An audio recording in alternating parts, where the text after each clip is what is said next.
ওরে ভাই ভাই কোন রাস্তায় ঢুকিয়া বললাম রে ভাই, এটা কি কোনো রাস্তা না আর কিছু? এটা কি বানাই দিচ্ছে?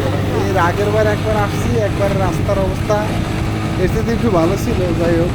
কিন্তু এইবার তো আরো বিশ্রী অবস্থা করে ফেলাইছে, এমন করে রাস্তা ঠিক করে ফেলাইছে। আইসিলাম আর 1 বছর 1.5 বছর আগে, কিন্তু এইরকম এখনো রয়েছে, আরো খারাপ হয়ে গেছে কেটা দল করে। এটা কোনো রাস্তার মধ্যে পড়ে? যাই হোক, আমার কপালে আজকে শনি উঠে গেছে, আমার গাড়ির কপালে শনি উঠে গেছে। যা দেখা যায় গাড়ির অবস্থা একবারে শেষ। আর এখন আমার কি হয় আল্লাহ জানে। আসার সময় তো রিল্যাক্স আসতে হবে, এখন তো জোরে জোরে টাইমে যাইতেছি। কারণ কি, সাথে বাড়ির মতো আছে আর একটা গাড়ি আছে, এই জন্য আর একটু কাজ আছে, এর লেগে তাড়াতাড়ি যাইতেছি।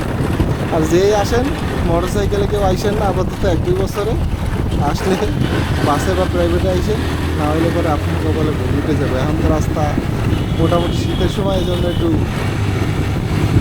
ভালো আছে। আর গরমের সময় বৃষ্টির সময় আসলে তো রাস্তা আরও অবস্থা খারাপ হয়ে যাবে, অ্যাক্সিডেন্টের চান্স আরও বাইরে যাবে। এখন যে অবস্থায় আছে এত অ্যাক্সিডেন্ট না হলেই না। যাই হোক, আমি যেমন পয়সা উঠি কুয়াকাটা, তারপর দেখি কী করা যায় কালকে। আজকে তো আর যাবো না বরিশাল। আল্লাহ হাফিজ।